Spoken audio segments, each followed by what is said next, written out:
Good morning everyone. Mandarin academy के online platform पे आप सभी का फिर से स्वागत है। डिफेंस टर्न की कंटिन्यूटी में आज एक इंपॉर्टेंट क्लास है और इसके साथ डिफेंस की जो मेन इंपॉर्टेंट थीम है उसको हम क्लोज कर देंगे। लास्ट क्लास में जैसा कि आपने देखा कि हमने एक स्मार्ट टेक्निक जो कि नेवी के अंदर यूज होती है, एक टॉर्पेडो से जुड़ी हुई चीज थी, उसके बारे में हमने डिस्कस किया। स्मार्ट का फुल फॉर्म क्या था? तो S for supersonic, M for missile, A था असिस्टेड रिलीज ऑफ टॉर्पेडो, मतलब स्मार्ट तरीके से आप टॉर्पेडो को रिलीज करते हो। और इसमें होता क्या है कि टॉर्पेडो के पास दोनों गुण होते हैं। ये यहाँ से आपने इसको बैलिस्टिक वाला मोड दे दिया और फिर यहाँ पर जाकर के ये अपना क्या कर सकता है कि पानी के अंदर एंटर होता है, जिस चीज को आपको हिट करना होता है उसके नजदीक हिट करता है और जाकर के उसको, ताकि इससे आपकी एक्यूरेसी मिल जाती है। तो ये स्मार्ट टेक्निक है, इसको आपको पता रखना है। गवर्नेंस के अंदर भी स्मार्ट शब्द है, सरकार ने दे रखा। पुलिस के अंदर भी स्मार्ट शब्द है, वो भी दे रखा है। आपको फिलहाल इसको ध्यान रखना है। एक और इम्पोर्टेंट चीज, जब चीजें आपको यहाँ से अगर कनेक्ट नहीं हो रही तो जो हमारी सीरीज है इसकी, ये तीसरी क्लास है, तो आप पीछे वाली प्रीवियस क्लास को जाकर जरूर देखें। और हार्डली आपके मैक्सिमम 1 घंटे तक की क्लासेस है, तो 4 से 5 घंटे के अंदर मोस्टली आपका सारा डिफेंस का जो टॉपिक्स है वो क्लियर हो जाएगा, जिसके अंदर करंट भी इन्वॉल्व है और आपके बेसिक और स्टैटिक पार्ट की भी हमने डिस्कशन कर ली। तो साइंस एंड टेक में ये चीज आपको हेल्प करेगी। आगे बढ़ते हैं। इसके बाद हम नेक्स्ट, ये स्मार्ट टॉर्पेडो हो गया। फिर ऑलरेडी हमने सैटेलाइट को मारने के लिए मिशन शक्ति चलाया था और उस मिशन शक्ति के अंदर हमने ए सैटेलाइट मतलब कि एंटी सैटेलाइट, क्या बात करी थी हमने? ए सैट या फिर एंटी सैटेलाइट। तो ये था क्या बेसिकली, अगर कोई दुश्मन का सैटेलाइट है और वो कहीं आसमान में घूम रहा है और हमारे ऊपर निगरानी रख रहा है, तो हमारी मिसाइल्स के पास ये कैपेसिटी होनी चाहिए कि वो जाए और उसे हिट करके खत्म कर सकते हैं। इस जो कंप्लीट जो ये प्रोग्राम हमने डेवलप किया, इसको हमने नाम दिया मिशन शक्ति। क्या नाम दिया हमने? मिशन शक्ति। तो ये आपको नाम याद रखना है। मिशन शक्ति क्या है? ये एंटी सैटेलाइट सिस्टम है जिसके अंदर हम सैटेलाइट को खत्म करते हैं। भारत विश्व में चौथी ऐसी बड़ी शक्ति है जिसने ये काम किया। इससे पहले कौन है? इससे पहले आपका यूएसए हो गया, रूस हो गया, चीन हो गया, और भारत विश्व की चौथी शक्ति है जिसने ये काम किया। डन। अब इसको मारने के लिए हमारे पास कई तरीके हैं। डायरेक्टली आप मिसाइल से हिट कर सकते हो, या फिर इसके अंदर एक और प्रोविजन है कि आप लेजर के माध्यम से भी आप सैटेलाइट को हिट कर सकते हो। तो वो भी एक्चुअली मुद्दा क्या है? मुद्दा है कि आप किसी सैटेलाइट को खत्म करना चाहते हो, तो यहाँ आप बता रहे हो कि हम कैसे कैसे इस चीज को हासिल कर रहे हैं। डन। फिर आप इधर आइए। इसमें ना सिर्फ हम इनकी जैमिंग कर सकते हैं, अगर कोई सैटेलाइट उसको जैम भी कर सकते हैं, बल्कि अगर कोई ऑर्बिट कर रहा है कहीं पर उसकी लोकेशन है तो उसको डरा करके उसकी ऑर्बिट की लोकेशन भी शिफ्ट करवा सकते हैं। कैसे? मान लीजिए कोई ऐसा सैटेलाइट है जो भारत के अगेंस्ट में यूज हो रहा है, तो हम अगर उसके लिए एंटी सैटेलाइट वाला कोई भी अगर मेथड यूज करेंगे तो बेसिकली उसे डर लगेगा और उसे अपना ऑर्बिट शिफ्ट करना पड़ेगा और हमारी निगरानी छोड़ के वो किसी अन्य काम में लग जाएगा। तो कम से कम ये है कि हमने डायरेक्ट हिट नहीं किया, तब भी जो हमारे लिए नुकसान क्रिएट कर रहा था उसे हमने हटा दिया। तो आपको एग्जाम के पर्सपेक्टिव में क्या रखना है? नंबर 1, सर मिशन शक्ति क्या है? तो ये एक एंटी सैटेलाइट सिस्टम था जिसके अंदर कोई सैटेलाइट को उड़ाने के लिए भारत ने ये शक्ति हासिल की। भारत विश्व की चौथी ऐसी बड़ी शक्ति बनी है। इससे पहले कौन है सर? तो यूएसए है, रशिया है और इसके साथ आपका चीन है और चौथे हम है। बात खत्म इसकी। नेक्स्ट इंपॉर्टेंट जो न्यूज है वो मिशन शक्ति ऑलरेडी मैंने बता दिया, ये 2019 के अंदर हमने लॉन्च किया था, ये क्लियर हो गया। आउटर स्पेस ट्रीटी 1967 की है और ये किसी भी कंट्री को अंतरिक्ष को परमाणु हथियारों के लिए या किसी भी हथियारों की टेस्टिंग के लिए इसको अलाउड नहीं करती है। ये विश्व में आउटर स्पेस को शांति से इस्तेमाल करने की पावर देती है। आपको एग्जाम के पर्सपेक्टिव में 1967 ये याद रखना है। और 1967 क्यों याद रखना है? क्योंकि इस वक्त ये जो आउटर स्पेस ट्रीटी है वो हमारी कंट्रीज ने साइन की थी। अब यहाँ पे एक टर्म लिखा है hit to kill. Hit to kill का मतलब कुछ नहीं होता है, बेसिकली एक सॉफ्ट किल होता है, एक हार्ड किल होता है। हार्ड किल मतलब आप चीज को खत्म करते हो बिल्कुल कंप्लीटली, और सॉफ्ट किल क्या है? उसके माध्यम से आप उसको डराते हो, धमकाते हो, और ताकि वो अपने इंटेंडेड, इस संदर्भ में सॉफ्ट किल का मतलब है कि वो वहां से चीजों को हटा ले। डन। आगे बढ़ते हैं नेक्स्ट। अब ये जो हमने डिस्कशन की, ये डिस्कशन के माध्यम से हमारी नेशनल सिक्योरिटी को हम कैसे स्ट्रेंथन कर रहे हैं उसका एक झरोखा आप देने का प्रयास किया। कैसे? सबसे नीचे की बात करें, समुद्र की बात करें, तो हमने स्मार्ट टॉर्पेडो। देखो ये एग्जाम में आने वाली चीजें है, उसके बारे में बात कर रहे हैं। हमने ऑलरेडी जो नेवल सुप्रीमेसी के लिए आपके पास जो सबमरीन्स है, आपके पास जो एयरक्राफ्ट कैरियर है, उनको ढंग से कवर किया है, वो आपका पोर्शन मजबूत हो गया। फिर हम क्या कर रहे हैं? अब नए नए वेपन्स बना रहे हैं जिसके अंदर कलाम सीरीज की मिसाइल्स हो गई, और उसी के साथ न सिर्फ कलाम सीरीज की मिसाइल बल्कि जिसे हम सागरिका भी कहते हैं, उस K4, K5, K15, और उसके साथ के साथ हम स्मार्ट टेक्नोलॉजी के आधार पे पनडुब्बियों को मारने के लिए भी काम कर रहे हैं। और साथ में अभी रिसेंटली देखा तो हमने LRASHM long range anti ship hypersonic missile, ठीक है, तो ये हमने एक और लेटेस्ट डेवलपमेंट किया था, तो वो भी आपके इस कैटेगरी में आता है। क्लियर हो गया, डन। फिर इसके ऊपर अगर आप ग्राउंड एयर डिफेंस की बात करें तो हमने इंद्रजाल की बात करी, कोई डाउट है? नागास्त्र, दिव्यास्त्र, इसको इस क्लास में वापस बताऊंगा आपको, बहुत जरूरी है। उसके बाद S-400 है, अरुधरा का हमारा रडार था, ठीक है। तो ये सारी चीजें, इवन जो हमारा इलेक्ट्रॉनिक वॉरफेयर है, वो सारे के सारे इक्विपमेंट इस चीज में आ गए। फिर हमने एयरक्राफ्ट की बात करी तो उसके अंदर एयरक्राफ्ट कैरियर थे बड़े बड़े हमारे एयरक्राफ्ट, जो आप देखो C-17 है, C-130J हरक्यूलस है, तो ये एयरक्राफ्ट हो गए।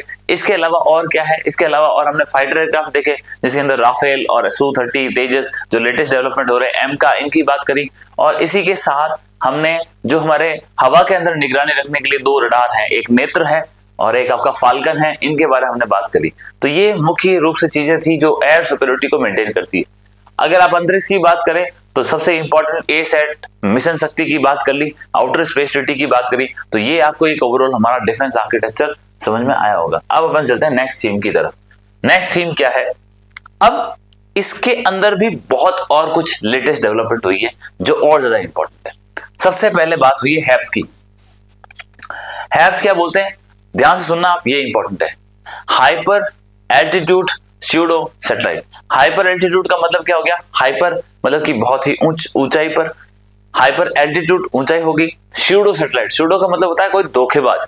लगता ऐसा है कि कोई सैटेलाइट खड़ा है, परंतु हम क्या कर रहे हैं? हम किसी ड्रोन को भेज रहे हैं और वो ड्रोन क्या करेगा? आसमान में जाकर के काम खड़ा हो जाएगा, या फिर वहां लॉइटर करेगा, या वहां घूमेगा, या जो उसको टास्क दे रखा वो करेगा, लेकिन नीचे से देखने से कैसा लगेगा कि कोई सैटेलाइट है। आप समझ गए? तो इससे इस प्रकार के सैटेलाइट की वॉर की टेक्नोलॉजी में बहुत डिमांड बढ़ चुकी है। और रिसेंटली भारत ने ये जो हैप्स है, हाई एल्टीट्यूड सूडो सैटेलाइट है, इनका रिसेंटली ऑर्डर भी प्लेस किया है। डन, ये एक बात होगी। और इसके अलावा हमारा नागास्त्र, नागास्त्र मैंने आपको बताया है एक प्रकार का ऐसा हथियार है। अब जैसे आपने अगर पौराणिक कथाएं देखी है तो उसके अंदर किस प्रकार से एक नाग हथियार होता था जो जाकर के किसी भी दुश्मन को बर्बाद करता, उसको अपने मुंह के अंदर वास लेता। लक्ष्मण जो हमारे श्री राम के भाई थे, तो उनके ऊपर नाग से मेघनाथ ने ये हथियार इस्तेमाल किया था और लगभग उनकी मृत्यु वाली स्थिति पहुंच गई थी। तो ये इस प्रकार से नागास्त्र का नाम हमने वहां से लिया है।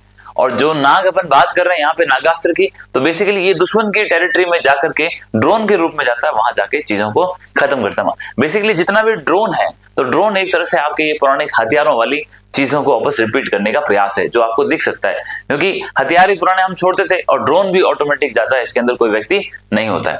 ये हो गया डन। फिर इसके अलावा A-सैट की बात कर ली। फिर इंपॉर्टेंट एक और आता है भार्गवास्त्र। क्या आया? भार्गवास्त्र। तो ऋषि भृगु का नाम सुना होगा, ऋषि भृगु के नाम से हमने ये एक उनका जो पौराणिक लेजेंड है उनके नाम पे हमने ये हथियार रखा है। तो भार्गवास्त्र में क्या है? आप बहुत सारे जो आपके ये बहुत सारे आपके ड्रोन्स हैं वो एक साथ आप फ्लाई कर सकते हैं। इवन 64 ड्रोन तक एक ही गाड़ी में रखे होते हैं, ये जाकर के हमला कर सकते हैं। तो ये आपके भार्गवास्त्र हो गया। Micro satellite, sorry micro drones होते हैं, माइक्रो मिसाइल्स होते हैं इसके अंदर, जो जाके ये काम करते हैं। इसके बारे में बात करें। फिर आकाश तीर की हमने बात कर ली। आकाश तीर आर्टिफिशियल इंटेलिजेंस को आपने इंटीग्रेट करके एक डिफेंस सिस्टम बना रखा है, जिसके अंदर आप कमांड, कंट्रोल और फिर किस प्रकार से दुश्मन की चीजों को न्यूट्रलाइज करना, उसके ऊपर काम करते हो। ये जो आकाश तीर है वो आर्मी, एयरफोर्स और अभी बात चल रही है कि नेवी, तीनों इंटीग्रेटेड रूप से इसका बढ़िया ढंग से इस्तेमाल करेंगे। ऑलरेडी हमारी आर्मड फोर्सेस में जॉइंटनेस और इंटीग्रेशन की बात चल रही है, तो कहीं ना कहीं ये चीजें हैं वो उसको और स्ट्रेंथन और मजबूत करेगी। इसका तो टेस्टिंग जो है वो आपके ऑपरेशन सिंदूर के अंदर हो गया था, इसकी सक्सेस वहां हमने देख चुकी है। फिर आपके फाइटर जेट की बात करें तो फाइटर जेट में ऑलरेडी हमने बता दिया कि 5th जनरेशन फाइटर जेट है वो MK, उसके ऊपर काम कर रहे हैं। लेकिन आपको ये याद रखना है कि 5th जनरेशन खाली MK की बात नहीं होती है। 4.5 जनरेशन हम बना भी रहे हैं तेजस, और हम बाहर से लेके भी आ रहे हैं राफेल। उसके बाद 5th जनरेशन हम बनाने का प्रयास भी कर रहे हैं। और साथ ही साथ इससे बड़ी बात है कि अभी रिसेंटली जो न्यूज़पेपर में चल रहा है कि भारत सोच रहा है कहीं ना कहीं हम 6th जनरेशन जो एयरक्राफ्ट है उनकी रेस में पीछे ना रहे, तो उसके बारे में बात चल रही है, ये भी आपको ध्यान रखना है। डन। फिर आते हैं हम किस प्रकार से जो डिफेंस का हमारा जो साइबर इंफ्रास्ट्रक्चर है उसको नुकसान नहीं पहुंचना चाहिए, उसके लिए 2 प्रकार की चीजें हैं। एक है आपका भारत OS और एक है आपका माया OS। अब सुनना मेरी बात, भारत ओएस तो एक ऑपरेटिंग सिस्टम है, जैसे आपका विंडोज होता है, लिनक्स होता है, इस प्रकार का एक ऑपरेटिंग सिस्टम है जो डिफेंस के अंदर जितने प्रकार के उनके इक्विपमेंट्स, आपके कंप्यूटर्स यूज हो रहे हैं, उसके अंदर हम ये ऑपरेटिंग सिस्टम इस्तेमाल करेंगे। ये ऑलरेडी लॉन्च हो चुका है, इसको यूज कर रहे हैं। दूसरा माया ओएस, माया ऑपरेटिंग सिस्टम क्या है? माया ऑपरेटिंग सिस्टम जो है वो कहीं ना कहीं आपके जो साइबर थ्रेट्स होते हैं, जिसमें आपके कई प्रकार के फिशिंग या फिर आपकी जो कई प्रकार के थ्रेट्स आते हैं, आपका सिस्टम हैक कर लिया जाता है, उनको कंट्रोल करने के लिए माया ऑपरेटिंग सिस्टम एक प्रकार से एंटी जो आपके वायरल और एंटी साइबर थ्रेट, इन चीजों को टैकल करने के लिए हमने एक ऑपरेटिंग सिस्टम बनाया। तो ये बेसिकली बातें होगी, इनको हमने को ध्यान रखना है। अब बढ़ते हैं नेक्स्ट आगे की तरफ, यहां से आगे चलती है। तो सबसे पहला नाम आया था हैप्स। तो ये देखा मैंने आपको ऑलरेडी डिटेल बता दिया, हाई एल्टीट्यूड स्यूडो सैटेलाइट। तो होता क्या है, इसके अंदर आप वातावरण के अंदर अपन क्या करते हैं कि एक ड्रोन भेज देते हैं जो दिखता सैटेलाइट की तरह ही है, और ये सैटेलाइट की तरह काम करता है और ये किसी प्रकार का एक्शन ले सकता है। तो इनको हमने हैप्स बोला है, high altitude pseudo satellite. Pseudo क्यों बोला? कि लगता है ड्रोन है, धोखा दे रहा है, पर है क्या वास्तव में? ये ड्रोन है। डन। इसकी बात करें अब, हालांकि नाम ही सफिशिएंट है अपने एग्जाम से, क्योंकि लेटेस्ट डेवलपमेंट है, तो अगर आपको बहुत ज्यादा डाटा नहीं पता है तो कोई इश्यू नहीं है, लेकिन अपने पास मौका है कम से कम वापस आप किसी और अदर एग्जाम के लिए ट्राई कर रहे हो, आरएस वगैरह के लिए ट्राई कर रहे हो, या फिर कोई भी अन्य एग्जाम में इसकी आगे की बातें आएगी तो ये हेल्प करेगा, और ज्यादा क्लैरिटी हो तो अच्छी बात है। इसकी ऊंचाई बता दी हमने, जहां पर क्षमताप मंडल के अंदर बाकी एयरक्राफ्ट होते हैं वहीं पर 18 से 20 किलोमीटर के आसपास, ये 200 किलोमीटर के आसपास के रडार के ऊपर एरिया में ध्यान रख सकता है। 400 वर्ग किलोमीटर के एरिया को 5 सेंटीमीटर तक के एरिया को देख सकता है, तो बहुत हैवी कैपेसिटी है। तो ये इसकी मुख्य बातें हैं, इसको आप कहीं भी इस्तेमाल कर सकते हैं। अगर पॉजिटिव यूज देखना है तो डिजास्टर मैनेजमेंट के अंदर हो गया, एग्रीकल्चर के अंदर हो गया, क्योंकि ये कॉस्टिंग कम है इसकी। आप बात समझो, ये स्यूडो सैटेलाइट है ना, इसकी कॉस्टिंग कम है, इसको तो आपको कुछ नहीं है, यहां से जाके छोड़ना है, एयरक्राफ्ट छोड़ दो, किसी से छोड़ दो तो चला जाएगा। लेकिन जब आप ये ओरिजिनल सैटेलाइट लॉन्च करते हो तो उसके लिए आपको क्या चाहिए? आपको कम से कम एक मिसाइल चाहिए, वो जाएगी, उस मिसाइल का खर्चा, उसके लिए PSLV, GSLV, SSLV या फिर जो भी आपको कोई ना कोई प्रक्षेपण यान चाहिए तो उसका खर्चा, तो वो कॉस्टली होता है। ठीक है, तो इसलिए ये ध्यान रखना आपको। अब इसके बाद एक इंपॉर्टेंट जो है वो है आपके लिए नागास्त्र। सबसे इंपॉर्टेंट आपको पता होना चाहिए, नागास्त्र, भर्गवास्त्र, दिव्यास्त्र, और अभी जो शेषनाग और हमने छोड़ा है, तो ये बहुत इंपॉर्टेंट है। नागास्त्र क्या है? ये सब देखो बनाया तो हमने खुद ने, वरना नाम कौन रखने देगा आपको इस प्रकार के? Okay done. हम क्या कर रहे हैं इसके अंदर, एक ऐसा ड्रोन जो दुश्मन के एरिया में जाएगा और उसे खत्म कर देगा। समझ गए आप? मैंने आपको लक्ष्मण जी की वाली कहानी बता दी तो आपसे समझ जाओ। तो इसकी रेंज 30 किलोमीटर के आसपास है, 15 किलोमीटर तो जहां व्यक्ति है उसके नजदीक में आराम से, लगभग 60 मिनट तक ये एंड्योरेंस है इसका, मतलब कि ये हवा में फ्लाई कर सकता है। और इस प्रकार से इसके अंदर सारी चीजें हैं, इसके अंदर वेपन है, कैमरास लगे हैं, सर्विलांस चीजें हैं, ये सब चीजें। खास बात क्या है, अगर इसको आपको रियल में यूज लेना है, जाएगा अटैक करके खत्म कर देगा, और आप चाहते हो कि नहीं मान लो मिशन बाद में करना है, तो ये जाएगा निगरानी करके फिर वापस आ जाएगा। तो इसके अंदर दो खूबियां हैं। तो इस प्रकार के सैटेलाइट को हमने दो चीजें बता दी। इसके अंदर एक इंपॉर्टेंट फीचर है, वो है कामिकाजे। तो कामिकाजे मोड क्या होता है? जब ये जा रहा है किसी को मारने के लिए, तो ये क्या है, खुद तो बर्बाद होगा, तो जब ये खुद सुसाइड करता है, अगले को नुकसान पहुंचाता है, उस इवेंट को हम बोलते हैं कामिकाजे मोड। और कामिकाजे ड्रोन भी वही होते हैं जो खुद जाकर के अपने आप को, खुद को नष्ट कर लेते हैं और अगले को नुकसान करते हैं। आपने बहुत सारे वीडियोस देखे होंगे ऑपरेशन सिंदूर के, या फिर अभी ईरान वाले, या फिर इससे पहले आपने यूक्रेन वाले, जिसके अंदर ड्रोन उड़ता है, जाकर किसी एयरक्राफ्ट में किसी रनवे के ऊपर गिर जाता है, तो वो सारे के सारे कामिकाजे ड्रोन है। डन, ये बातें होगी खत्म। और बेसिकली ये चलो नागास्त्र हो गया। ये यहाँ पे राजनाथ सिंह जी आप देख रहे हो, इंपॉर्टेंट सोलार कंपनी है, ये सोलार कंपनी है जो इस नागास्त्र ड्रोन को बनाती है। ठीक है, डन। हालांकि ये सब प्राइवेट कंपनियां बना रही है और बहुत अच्छी बात है भारत के लिए। एंटी सैटेलाइट वाला मिशन मैंने आपको बता दिया, यहां से आपने मिसाइल छोड़ी, ये गई, और यहाँ पे इसने जो भी लो अर्थ ऑर्बिट के अंदर सैटेलाइट है उसको, उसका हीट सिग्नेचर लिया, उसको बर्बाद कर दिया। तो ये बेसिकली मैं आपको ऑलरेडी ये बता चुका हूँ। फिर आगे बात करते हैं भार्गवास्त्र। तो हमने पहले किसकी बात करी? पहले हमने बात करी हैप्स। हैप्स क्या था? High altitude pseudo satellite. फिर हमने बात करी नागास्त्र की। फिर हमने किसकी बात करी? एंटी सैटेलाइट यानी कि मिशन शक्ति 2019 के अंदर छोड़ा था। भारत चौथी बड़ी शक्ति है जिसने अंतरिक्ष में अंदर किसी सैटेलाइट को खत्म करने का प्रण लिया, और हमने ये सक्सेसफुल करके दिखाया। अब हम बात किसकी कर रहे हैं? अब हम बात कर रहे हैं भार्गवास्त्र की। तो 64 टारगेट को ये एक मिसाइल सिस्टम के बाद ये जाके अटैक करता है। मान लो आपके ऊपर बहुत सारे ड्रोन्स आ गए उसको हम बोलते हैं स्वैम्प अटैक। क्या बोलते हैं? Swamp attack. तो बहुत सारे ड्रोन आए, उन ड्रोन ने आपके ऊपर अटैक किया, तो अब आप क्या करोगे? तो उन स्वैम्प अटैक्स के ड्रोन को फाइट करने के लिए हमने तैयार किया भार्गवास्त्र। ये गाड़ी है, इसके अंदर ये छोटे छोटे मिसाइल्स दिख रहे हैं आपको, एक प्रकार से इंडिपेंडेंट ड्रोन्स है। ये जाएंगे, इनके पास खुद के पास अपना दिमाग है, और ये जाकर के जितने भी स्वैम्प अटैक्स यानी कई प्रकार के ड्रोन आपके पास 64 आ जाए, 64 को ये छोटी छोटी सी माइक्रो मिसाइल्स है जाके बर्बाद कर देगी। इससे क्या होगा? बड़ी बड़ी चीजों को आपको यूज करने की आवश्यकता नहीं है। तो ये एक इंपॉर्टेंट चीज हो गई। डन। तो ये क्या है? भार्गवास्त्र है। ये भी एंटी ड्रोन सिस्टम है। लेकिन नागास्त्र जहां किसी दुश्मन के एरिया में जाके मारने के लिए काम ले रहे थे, भार्गवास्त्र वहीं पर बहुत सारा जो हमारे ऊपर अटैक आ रहा है उस अटैक से बचने का जुगाड़ है। क्लियर है? इसमें ये सैटेलाइट होती है। खास बात क्या है? 6 किलोमीटर की रेंज के अंदर ये पता लगाता है कौन सी चीजें आ रही है, और उसके बाद 2.5 किलोमीटर के अंदर अंदर उसको खत्म करता है। यानी कि आप जैसे आप मान लो आप दिल्ली है और दिल्ली के ऊपर किसी ने स्वैम्प अटैक कर दिया, तो जब ये ड्रोन्स अगर किसी कारण से लास्ट इस रेंज तक आ जाते हैं, तो वहां पे ये ड्रोन्स क्या करते हैं, या जो ये हमारा भार्गवास्त्र सिस्टम क्या करता है, ये जितने भी वो स्वैम्प अटैक आया है, झुंड आया अटैक करने के लिए, उनको 6 किलोमीटर की रेंज में पहचान के 2.5 किलोमीटर तक जब पहुंचेंगे तब तक वो खत्म करना शुरू कर देगा। तो आप मोस्टली सेफ हो जाओगे। ये होगी बात खत्म। तो ये हमने बात करी इसके बारे में। और इसको भार्गवास्त्र को बनाने का क्रेडिट भी जो ग्रीन कंपनी है, मैंने आपको बताया, उसके ऊपर है।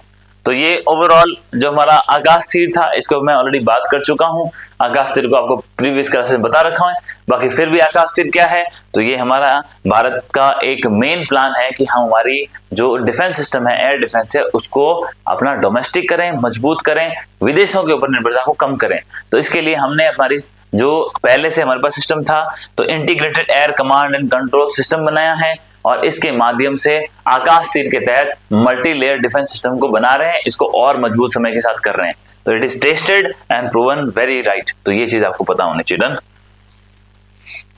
ये एयरक्राफ्ट मैंने आपको ऑलरेडी बता दिए। अगर उसमें से कोई रह गया है तो आप इसको एक बार रोक के स्क्रीनशॉट लेके कर सकते हो। बाकी सब कुछ सेम है। देखो, तेजस की बात कर ली, सुखोई की बात कर ली थी, दसों के एविएशन, राफेल की बात कर ली, मिराज की बात कर ली, मिग 29 कर लिया। जैगवार जो है ये किससे है? यूके और फ्रांस इनका। उसके बाद एमका की हम बात कर रहे हैं। एमका जो है एचएल को दिया था पहले, लेकिन अब रिसेंट जो न्यूज़पेपर में आ रहा है कि प्राइवेट फर्म्स को देने का प्लान कर रहे हैं। और मिग 21 जिसे हम बाइसन कहते हैं, और इसको रिसेंटली हमने 26 सितंबर 2025 को सर्विस से आउट किया। तो ये एक इंपॉर्टेंट था जिसके बारे में पता होना चाहिए। तो इन चीजों को थोड़ा सा आप देख लेना, ठीक है? ये बस पासिंग रेफरेंस के लिए है।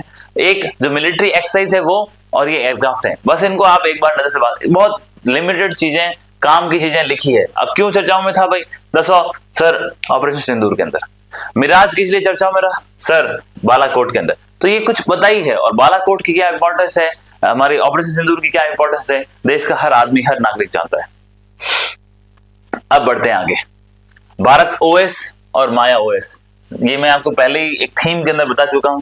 तो भारत ओएस ये क्या कर रहा है? एक ऑपरेटिंग सिस्टम डिफेंस के लिए। किसने डेवलप किया? आईआईटी मद्रास ने। सब कुछ इंडिजिनाइज से फोकस है, आईआईटी मद्रास ने किया है। और ये क्या है? आपका ओपन सोर्स से ले सकते हो, और इसके अंदर कोई भी पहले से ऐप नहीं है, और डिफेंस के अंदर इसका अच्छा खासा यूज हो रहा है, ठीक है? डिफेंस के अंदर इनिशियली कर रहे हैं, उसके बाद अगर अच्छा लगेगा तो बाहर प्राइवेट सेक्टर में भी दे देंगे, ताकि क्या है कि चीजें मेंटेन रहे, सिक्योर रहे। माया ओएस क्या है? डीआरडीओ, सीडैक और हमारा एनआईसी सर्वर, इन तीनों ने इसको मिलाया है। खास बात क्या है इसकी, माया ओएस की? तो मैंने आपको बताया, ये किसी प्रकार की पोचिंग, फिशिंग, इस प्रकार की एक्टिविटी होती है, एंटी ये वायरस, एंटी साइबर थ्रेट, इन सब चीजों को हैंडल करता है। तो कुल मिला के जो हमने इसको एक नाम दिया है, जिसका नाम है चक्रव्यूह। क्या है? चक्रव्यूह। तो जितनी प्रकार की चीजें आती है उसको पहचानना, उसको न्यूट्रलाइज करना है, इसके लिए हमने क्या रखा है? माया ओएस। तो बेसिकली आपके कंप्यूटर और सिस्टम्स हैं उसको ये सेफ रखेगा। डन। अब बढ़ते हैं आगे। दोनों नाम प्लीज याद रखना, बहुत इंपॉर्टेंट है। चलो, ये आपकी सारी बातें कर ली हमने, ए सेट वगैरह सब कुछ हो गया। अब थोड़ा सा और आगे चलते हैं। अब इसके अलावा एक कई बार बेसिक सवाल पूछ लेते हैं, स्ट्रक्चर क्या है, कौन सी डीएस है, क्या है, तो इसके बारे में थोड़ा सा पता होना चाहिए, इसकी बात कर लेते हैं। तो हमारा जो मेन ये डिफेंस का आर्किटेक्चर है, उसके अंदर आप देखो, रक्षा मंत्रालय है, उसके पास सबसे सर्वोच्च शक्ति है, वो भारत के राष्ट्रपति के पास है। उन्हें हम सशस्त्र सेनाओं का क्या कहते हैं? सर्वोच्च कमांडर भी कहते हैं। इनके नीचे कैबिनेट कमेटी ऑन सिक्योरिटी है, वो एक काम करती है। कैबिनेट कमेटी ऑन सिक्योरिटी के जो आप ये मान लो, इस कमेटी का मेन काम होता है कि आपको निर्णय लेने हैं। तो ये है basically cabinet level, minister level की ये है हमारी संस्था है। तो कैबिनेट कमेटी है सिक्योरिटी का, वो जितने भी रक्षा के मामले के मुख्य निर्णय होते हैं वो लेते हैं। इसमें आप हमारे रक्षा मंत्री फिलहाल राजनाथ सिंह जी हैं, और इसके बाद एक और नया पद जो कारगिल की युद्ध के बाद हमने साकेत कमेटी बनाई थी, और कारगिल रिव्यू कमेटी उसे भी कहते हैं। तो कारगिल रिव्यू कमेटी ने रिकमेंडेशन दिया था कि देखो कहीं ना कहीं भारत के तीनों अंगों के अंदर जो आपस में कोऑर्डिनेशन कम है, तो इस कोऑर्डिनेशन को लाने के लिए हमें कुछ काम करने की जरूरत है। तो वो जो उन्होंने बात करी थी, तो फिर हमने बनाया सीडीएस का पद। जनरल विपिन रावत पहले भारत के सीडीएस थे, फिलहाल जो हमारे lieutenant general Anil Chauhan sir हैं वो अभी प्रेजेंटली हमारे सेकंड सीडीएस हैं। सीडीएस का रोल बहुत इंपॉर्टेंट है, एग्जाम में क्वेश्चंस भी पूछे गए। तो अब अपन जब बात करते हैं इनकी, तो ये हमारे फिलहाल चीफ ऑफ डिफेंस स्टाफ, ठीक है। अब दूसरा, इसके अलावा इसके नीचे तीनों जो चीफ हैं आर्मी, एयरफोर्स, नेवी के, उनका अलग अलग रोल है, इनके नाम भी आपको पता होना चाहिए, चर्चाओं में बने हुए हैं, आप सबको मोटा मोटी पता है। द्विवेदी सर हैं वो आर्मी में हैं, बाकी अपने अमृतपाल सर हैं वो एयरफोर्स को लीड कर रहे हैं। तो इन चीजों को बेसिकली आपको जानकारी है, तो यहाँ हम उस पर समय ना बर्बाद करें तो ठीक है। अब इसमें डिफेंस के पास कौन से कौन डिपार्टमेंट, एक है रक्षा विभाग, दूसरा सैन्य कार्य विभाग, फिर एक रक्षा उत्पादन विभाग है, फिर हमारे पास रक्षा अनुसंधान के लिए defence research and development organisation है, डीआरडीओ का सारा काम यही है। और लास्ट के अंदर जो एक्स सर्विसमैन से या जो आपके पूर्व सैनिक हैं, इनके वेलफेयर के लिए हमने ऑलरेडी बना रखा है। तो ये बेसिकली एक डिफेंस का मोटा मोटी आर्किटेक्चर आपको बताने का, बहुत कॉम्प्लिकेटेड है। इसके अंदर बहुत सारे सब डिपार्टमेंट भी हैं, जो जैसे सीडीएस है, इनके पास डिपार्टमेंट ऑफ मिलिट्री अफेयर्स है, इसके सेक्रेटरी भी होते हैं, बहुत सारी चीजें हैं, लेकिन हमारे एग्जाम को देखते हुए दिस इज सफिशिएंट। तो इन चीजों का आपको थोड़ा सा ध्यान रखना है, ठीक है। अब थोड़े से कुछ टैंक्स के बारे में बात करते हैं। आर्मी वाला पोर्शन हमने यहाँ पे थोड़ा सा ऐड कर दिया, जो लेटेस्ट चीजें हैं। तो सबसे पहले आपको पता होना चाहिए, मेनली हमारे पास आज की तारीख में 4 टैंक है, एक और 5वां टैंक भी है जिसको यूज कर रहे हैं। 4 टैंक, पहले एक T90 है और एक T72 है। कहाँ पे T90, ये रहा T90, कहाँ T72, ये रहा। T90 को हम कहते हैं भीष्म, साइज इसकी बड़ी है इसलिए भीष्म कहते हैं। महाभारत में 5 पांडव थे, उनमें से भीष्म जो था काफी हेल्थी थे, तो इस कारण से उसके नाम पे हमने रखा भीष्म। फिर T72 है, T72 का नाम रखा हमने अजय। ये दोनों जो आप जो देख रहे हो टैंक्स, जिसके अंदर T90 कहां से लिया, रशिया, कहीं लिखा है रूस, रशिया, तो रशिया से लिए हमने, पहले विभाजन से पहले की बात है, काफी पुराने टैंक्स हैं, अभी भी यूज होते हैं। फिर भारत ने खुद का एक टैंक बनाया और उसको हम मेन बैटल टैंक कहते हैं, उसको बहुत वाइड स्प्रेड में यूज किया, उसका नाम है अर्जुन। तो आप देख सकते हैं ये रहा अर्जुन, स्वदेशी है, ये हमने बना दिया, ठीक है, डन। तो अर्जुन, T90, T72, ये आपको पता होना चाहिए मोटी मोटी।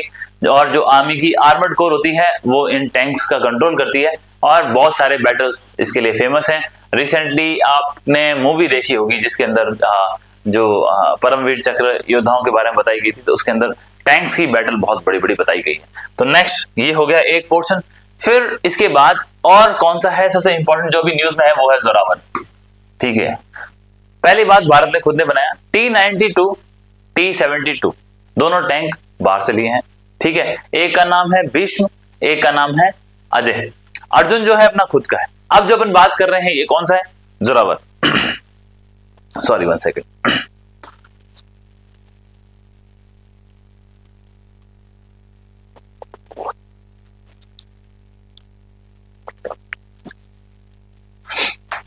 हाँ जी, तो जोरावर जिस प्रकार से हमने खुद का अजय टैंक बनाया, उसी प्रकार जोरावर भी अपना स्वदेशी टैंक है हमने बनाया। खास बात क्या है, बहुत लाइट टैंक है। तो जब ये लाइट टैंक है, तो रिसेंटली जब गलवान के अंदर इंसिडेंट हुआ, जब वहां पे चीनी और भारतीय फौजें दोनों आपस में आमने सामने थे और ट्रैजिक इंसिडेंट्स हुए, उस वक्त हमारे जोरावर टैंक्स को वहां पे चढ़ाया गया, और वहां तब रियलाइज भी हुआ कि हमारे पास लाइट टैंक्स होने चाहिए। तो ऑलरेडी इसके ऊपर काम चल रहा था, उसके बाद इसका प्रोडक्शन फास्ट किया गया। प्रेजेंटली अब इसको हम लेह लद्दाख वगैरह सब जगह लेके जा चुके हैं। अभी रिसेंटली आपने एक नई हवाई पट्टी का उद्घाटन देखा होगा जिसका नाम है न्योमा। क्या नाम है इसका, न्योमा। इससे पहले एक और थी जिसका नाम था दौलत बेग ओल्डी। क्या नाम था, डीबीओ लिखा मैंने, दौलत बेग ओल्डी। तो ये दोनों की दोनों जो एयरफील्ड है, इन दोनों एयरफील्ड का अभी रिसेंटली हमने इसको फ्लाइंग के लिए केपेबल बनाया है। न्योमा तो अभी रिसेंटली बहुत न्यूज में थी, दोनों आपके लद्दाख है उसके अंदर है, इन दोनों का ध्यान रखना है। तो अब यहाँ इन एयरफील्ड के ऊपर भी हमने जो जोरावर टैंक है इसकी नियुक्ति कर दी। आप बहुत इंपॉर्टेंट बात। और इसी के साथ मैंने आपको बताया हमने हमारा खुद का एक हेलीकॉप्टर बनाया जो कि हाई एल्टीट्यूड वॉरफेयर के लिए बहुत काम का है, जिसमें अभी माननीय राष्ट्रपति महोदया गए थी, वो है प्रचंड। ठीक है, तो इन चीजों का आपको ध्यान रखना है। ये हो गया, जोरावर की बात कर ली, क्लियर है। फिर नेक्स्ट है आपका एक फ्यूचर इन्फेंट्री कम्बाट व्हीकल। ये आप जो उसकी फोटो देख रहे हो ना, ये तो अब ये हम बना रहे हैं। बेसिकली हमारे पास ऑलरेडी एक टैंक शेप का इसी प्रकार का एयरक्राफ्ट था जिसका नाम था बीएमपी। क्या था?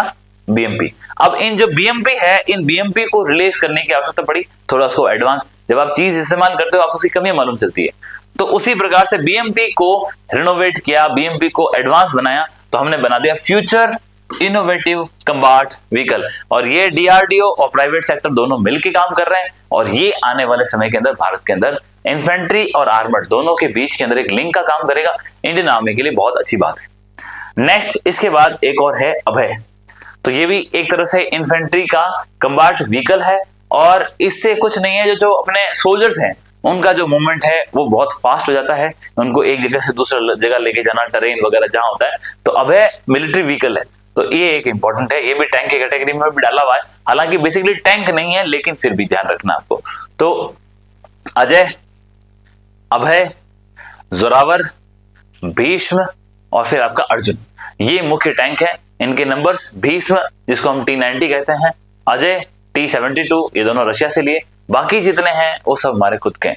फ्यूचर हमारा जो इन्फेंट्री का कम्बाट व्हीकल है, इसके ऊपर भी काम चल रहा है। तो ये किसको रिलीज करेगा? बीएमपी को। तो ये बातें आपको क्लियर हो गई। अब कुछ टैंक्स और कुछ आर्मी के इक्विपमेंट्स, कुछ ड्रोन्स, कुछ हथियार जो विश्व के अंदर स्पेशली यूक्रेन रशिया युद्ध के दौरान अभी भी चर्चाओं बने हुए, उसके अंदर एक था लेपर्ड टैंक। क्या नाम था? लेपर्ड। दूसरा था चैलेंजर टैंक, और एक था अब्राम। तो जो अब्राम है वो यूएसए का है, लेपर्ड टैंक है यूएसए के पास भी है, और इवन ये जो है नाटो भी इसको यूज करती है। ठीक है, तो यूरोपियन कई कंट्रीज के पास भी है। चैलेंजर है, ये भी यूएसए ने बनाया था, और इसको भी नाटो यूज करती है। तो ये तीनों जो टैंक है ये न्यूज में थे, और इन तीनों टैंकों के लिए यूक्रेन ने बोला था कि मुझे दो। तो जेलेंस्की जो अलग अलग कंट्रीज के अंदर जा रहे थे, विजिट कर रहे थे, कन्विंस कर रहे थे, तो बेसिकली ये कुछ इक्विपमेंट है जो फोकस में रहे, इनका वाइडली यूज हुआ और काफी इफेक्टिव भी साबित हुए। जो रशियन टैंक्स हैं उनके सामने इन्होंने अपनी महारत और कैपेसिटी दिखाई। दिक्कत क्या है? कॉस्टली है। दिक्कत क्या है कि इनके अगेंस्ट, ड्रोन्स वगैरह के अगेंस्ट में ये सक्सेसफुल नहीं हो पा रहे, क्योंकि ड्रोन बहुत चीप आता है, टैंक बहुत कॉस्टली आता है, और एक ड्रोन पूरे टैंक को बर्बाद कर दे तो ये बहुत बड़ी बात होती है। इसी के अलावा कुछ एंटी टैंक टेक्निक थी, वो भी न्यूज में थी, जिसके अंदर आपने जेवलिन का नाम सुना होगा। तो जेवलिन शोल्डर पे रख के फायर करने वाली मैनपेड है। फिर आपने एनला का नाम सुना होगा, तो एनला भी शोल्डर के ऊपर रख के फायर करने वाली ये है। इसके अलावा कुछ एंटी टैंक माइंस और चर्चा में थी, तो ये दोनों न्यूज में थी। तो ये दोनों भी किसके हैं? ये यूएसए के हथियार हैं, जिसको इसमें जो अपना यूक्रेन है वो इसकी डिमांड कर रहा था। तो ये बेसिकली थोड़ा सा आपको पता होना चाहिए, ताकि कहीं कोई हिस्सा हमसे छूट ना जाए। हमने नेवी पढ़ी, हमने सब कुछ लेटेस्ट की बात करी, हमने स्टैटिक पोर्शन की बात ज्यादा नहीं करी। तो यहाँ आपको दिख रहा है एक कॉर्वेट है, एक फ्रिगेट है, और एक आपका डिस्ट्रॉयर है। तो ये है क्या? बेसिकली ये छोटी साइज का होता है, फ्रिगेट इससे बड़ी साइज का होता है, डिस्ट्रॉयर सबसे बड़ी साइज का होता है। इसके बाद आपका एयरक्राफ्ट कैरियर होता है। ये तीनों सुरक्षा के लिए भी और अटैक के लिए भी इस्तेमाल होते हैं। कॉर्वेट जो होता है 2000 टन की कैपेसिटी, फ्रिगेट जो होता है 3000 से 5000 की कैपेसिटी, और जो डिस्ट्रॉयर होता है वो 10,000 के आसपास की कैपेसिटी। तो आप ऐसे सीक्वेंस में यार 2000, 3 से 5000, 10,000 से ऊपर, तो ये इनकी अलग अलग कैपेसिटी होती है, इतना टनेज होता है, इतना इनकी रिप्लेसमेंट, पानी को रिप्लेस करने की क्षमता होती है। तो जितना बड़ा होगा वो उतना ज्यादा पानी को रिप्लेस करेगा, और साथ ही साथ इनकी रेंज फिर उसी के साथ ये छोटी या मध्यम या लंबी दूरी तक बातें कर सकता है। और इसके अलावा ये चूंकि छोटा है, फास्ट है, मैनूवर आसानी से होता है, तुरंत बहुत सारे एक्टिव चीजों में इस्तेमाल होता है। फ्रिगेट्स जो भी रिसेंटली हमने ईरान की जो शिप्स थी उनके बारे में बात करी थी, तो वो फ्रिगेट कैटेगरी थी। और फिर डिस्ट्रॉयर, इसके अंदर भारी हथियार, anti air gun, anti missiles gun, अपने सागरिका फागरिका सब कुछ इसके अंदर भी होते हैं। तो ये आपको ध्यान रखना है, ये इंपॉर्टेंट चीजें हो गई जिनको हमने नेवी के अंदर बात कर रखे हैं। तो ये एक मोटा मोटी पता होना चाहिए कि डिस्ट्रॉयर क्या है। विध्वंसक डिस्ट्रॉयर के नाम तो हमने हमारे मोस्टली शहरों के नाम पर रखे हैं, सूरत हो गया, इसके अलावा विशाखापट्टनम हो गया। तो ये आपके क्या है? मोस्टली डिस्ट्रॉयर हैं, शहरों के नाम पर रखे। और इसके लिए हमने प्रोजेक्ट 17 चलाया था, 17A, 17B। तो ये बेसिकली हमारे इन चीजों को बनाने की मैन्युफैक्चरिंग के लिए थी। कॉर्वेट कई श्रेणियां हैं, करमोटा, कोरा, खुखरी, अभय। याद करने की जरूरत नहीं, ये सब कॉर्वेट है, बस इनका मोटा मोटी पता होना चाहिए, ठीक है। फ्रिगेट, शिवालिक, ब्रह्मपुत्रा, तलवार, गोदावरी, नीलगिरी। क्या नाम बताया? मोस्टली नदियां हैं और रेंजेस है, प्राकृतिक चीजें हैं, उनके नाम पे रखा है। इसमें सबसे अजीब नाम है, वो सबसे इंपॉर्टेंट है, और वो है तलवार। तो ये जो तलवार है, इसने आपको अगर पता हो तो जो 1971 के बैटल के अंदर आईएनएस तलवार को विक्रमादित्य समझ लिया था और इसको डिस्ट्रॉय करने के लिए पाकिस्तान की तरफ से जो सबमरीन आए थे उनको डिस्ट्रॉय किया था। ये इंपॉर्टेंट है। तो आईएनएस तलवार ने उस समय एक बहुत बड़ा इंपॉर्टेंट मोमेंट 1971 के वॉर के अंदर रोल प्ले किया था। तो ये आपको ध्यान रखने की जरूरत है, ठीक है, डन है। फिर आया डेस्ट्रॉयर। मैंने बताया शहरों के नाम से होते हैं कोलकाता, दिल्ली, विशाखापट्टनम, राजपूत। और इस आईएनएस राजपूत का भी बहुत बड़ा रोल था 1971 की लड़ाई के अंदर। क्लियर है? तो ये ध्यान रखना आपको। तो ये कोलकाता के नाम से कोलकाता, कोच्चि, चेन्नई, दिल्ली के नाम से दिल्ली, मैसूर, मुंबई, विशाखापट्टनम के नाम से आपके मुरमगांव, इम्फाल, सूरत, और राजपूत के नाम से आपका राजपूत, राणा, रंजीत, रणवीर, रणविजय। बात क्या है, आपको इसमें क्या याद रखना है, आपको सिर्फ पता होना चाहिए डेस्ट्रॉयर शहरों के नाम से। जैसे आपका फ्रिगेट बन रही थी 17 के अंदर, तो यहाँ पे देखो प्रोजेक्ट 15 के अंदर आप ये बना रहे हो, विशाखापट्टनम के नए नए ये बना रहे हो आप डिस्ट्रॉयर, विध्वंसक। तो ये बस मोटा मोटी एक आइडिया होना चाहिए, कौन सी क्या चीज है, इसका नाम किससे शुरू होता है। अंदर वाले बिल्कुल नाम याद नहीं करने, गलती से भी नहीं करने, और ये मोटा मोटी पता होनी चाहिए शहरों के नाम पे। सर तो कम से कम आपका ऑप्शन याद करो, फ्रिगेट किसके नाम से थे? तो सर गोदावरी, सर ब्रह्मपुत्रा, शिवालिक, राजपूत। तो आप समझ गए वो चीजें मैनेज हो रही थी वहां से प्राकृतिक चीजों के आधार पे। अब थोड़ा सा इनको ध्यान देना, आपने सुने नहीं होंगे, एक है विनेत्र। क्या है? विनेत्र है क्या? विनेत्र आपने हमने प्रोजेक्ट 75 और प्रोजेक्ट 75I दोनों पढ़े। प्रोजेक्ट 75 के अंदर कलवरी क्लास की हमने 6 सबमरीन है उसको डेवलप किया, किसके सहयोग से? फ्रांस। कौन सी क्लास थी? Scorpion class. जब उनकी बात कर रहे थे तो उसके अंदर उन डीजल सबमरीन को उसके अंदर आपातकालीन अगर स्थिति होती तो कैसे निकल सकते हैं, उसको उससे एस्केप करने के लिए जो ट्रेनिंग मिलती है, जो सिमुलेटर की प्रैक्टिस होती है, वो है आपका विनेत्र। तो ये आप देख सकते हैं, ये बहुत इंपॉर्टेंट था और डिफेंस की बड़ी बड़ी मैगजीन्स के अंदर आया था, तो मैंने कहा आपके लिए भी जरूरी है, तो ये आपको दिखाया, ठीक है। अब एक लिखा है एयर इंडिपेंडेंट प्रोपल्शन। तो मैंने आपको ऑलरेडी बताया कि अब जो हम प्रोजेक्ट 75I जिसके अंदर हम जर्मनी का सहयोग ले रहे हैं, इसके अंदर हम क्या कर रहे हैं कि हम एयर इंडिपेंडेंट प्रोपल्शन सिस्टम को इंक्लूड कर रहे हैं ताकि डीजल की सबमरीन है वो काफी लंबे समय तक पानी में रह सके। जबकि इससे पिछले वाले के अंदर एयर इंडिपेंडेंट प्रोपल्शन सिस्टम है नहीं, उसमें ला सकते हैं। किसकी बात हो रही है? ये स्कॉर्पियन क्लास प्रोजेक्ट 75 जो कि फ्रांस से भी है।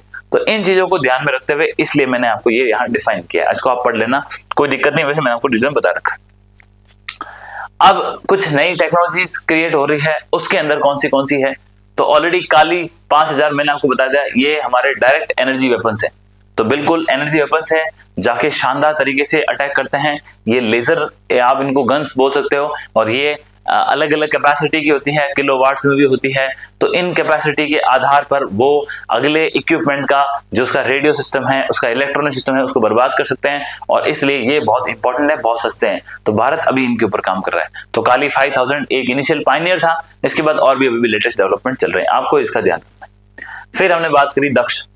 तो दक्ष है कुछ नहीं, एक प्रकार से अनमैन्ड एरियल व्हीकल तो नहीं बोल सकते इसको, क्योंकि ये ग्राउंड पे चलता है, तो इसको अनमैन्ड ग्राउंड व्हीकल बोलते हैं। तो ये दक्ष क्या है? जमीन पे चलता है। करता क्या ये? अब जो बॉम्ब डिस्पोजल का जो काम होता है, बॉम्ब डिस्पोजल के लिए आपको क्या चाहिए? आपको कोई इंसान चाहिए, वो जाके उसको हटाएगा। हमने क्या है, एक रोबोट बना दिया जिसका नाम क्या है? दक्ष। तो अनमैन्ड ग्राउंड व्हीकल है, ये जाता है और ये जाकर के बॉम्ब को डिस्पोज करता है। तो इसमें ना तो मनुष्य के जीवन की हानि होती है और बॉम्ब को भी सही तरीके से डिस्पोज होता है। तो दक्ष आपको ध्यान रखना है कि दक्ष है क्या। गलती से इसको अनमैन्ड एरियल व्हीकल नहीं करना है।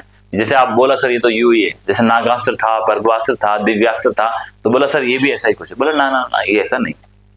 फिर यहाँ पे आपको एक और देखने को मिल रहा है, ये है मुंत्रा।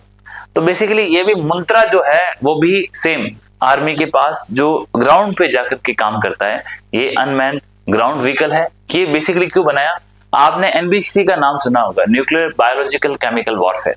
तो न्यूक्लियर बायोलॉजिकल और केमिकल वॉरफेयर के लिए इसको मजबूत करने के लिए हमने क्या किया है कि हमने मुंत्रा ये गाड़ी बनाई है। ये क्या करती है, मान लो कहीं पर भी कोई न्यूक्लियर वेस्ट पड़ा है, कोई बायोलॉजिकल वेपन पड़ा है, या फिर कोई केमिकल वेपन किसी ने छोड़ रखा है, तो अब इस गाड़ी का तो क्या ही बिगड़ेगा, वरना इंसान होगा तो उसको तो कुछ नुकसान हो सकता है, तो उसके लिए हमने ये बनाया। तो बेसिकली ये भी मानव रहित है, खतरों को पहचानता है, उसको डिटेक्ट करता है। ये बेसिकली आप जरूर तीनों को याद रखें, इसको कर लें। मोस्टली आपको ये कहीं मिले भी नहीं होंगे नाम, तो इनको आप फोटो खींच लो और जरूर याद रखना। मैगजीन्स के अंदर ऑलरेडी मैंने इनको दे रखा है, साथ में 3-4 और इंपॉर्टेंट दे रखे हैं, उसमें से भी मैंने चूज करके इंपॉर्टेंट यहाँ लिखे। तो बेसिकली अब जो हमारे मोटा मोटी डिफेंस के जो नोट्स हैं, डिफेंस की जो डिफेंस टन मैगजीन है और जो इसका जो हमारा नॉलेज कंटेंट था उसकी यहाँ पे क्लास एंड होती है। और एक चीज और बता देता हूँ आपको, इसके अलावा सिर्फ एक चीज है जो इसके अंदर कवर नहीं की है, मैंने जो मैगजीन में डाल रखी है, और वो है आपकी एक्सरसाइज, मिलिट्री एक्सरसाइज। मित्र शक्ति हो गया, खंजर हो गया, डेजर्ट हो गया, हरिभव उमाध्याय हो गया, त्रिशूल हो गई। तो ये सारी की सारी जो एक्सरसाइज है उसके बारे में वहां दे रखा है। और उसके अंदर भी आपको एक चीज ध्यान रखनी है कि जो हमारी ये वो एक्सरसाइज जो हम किसी विदेशी राष्ट्र के साथ करते हैं, वो हम जनरली राजस्थान के महाजन जो हमारी फायरिंग रेंज है वहां होती है। और यदि कोई डोमेस्टिक है, हमारी खुद की फोर्सेस के साथ में होनी है, तो उसको हम लगभग जो हमारा जैसलमेर का एरिया है वहां करते हैं। तो ये एक मेजर डिफरेंस अगर आपसे ऑप्शंस में आता है तो उसको एलिमिनेट कर सकें। अगर किसी फॉरेन कंट्री के साथ हो रही है तो वहां पे अगर महाजन आता है तो ज्यादा बेटर आंसर होगा। उसमें आप पोखरण वाली रेंज को नहीं कर सकते, क्योंकि वो क्या है, वो हमारे डोमेस्टिक जो एक्सरसाइज होती है उसके लिए इस्तेमाल होती है। तो ये बात थी। इसके अंदर मोटा मोटी मैंने आपको बता रखा है किस प्रकार से हम जो है हमारा डिफेंस का लीडरशिप है वो काम कर रही है। ब्लू वाटर नेवी के लिए हमने कॉर्वेट, विध्वंसक, इसके अलावा पनडुब्बियां, उनका एयर इंडिपेंडेंट सिस्टम, कलवरी के लिए वी नेत्र, ये सारी बातें करी।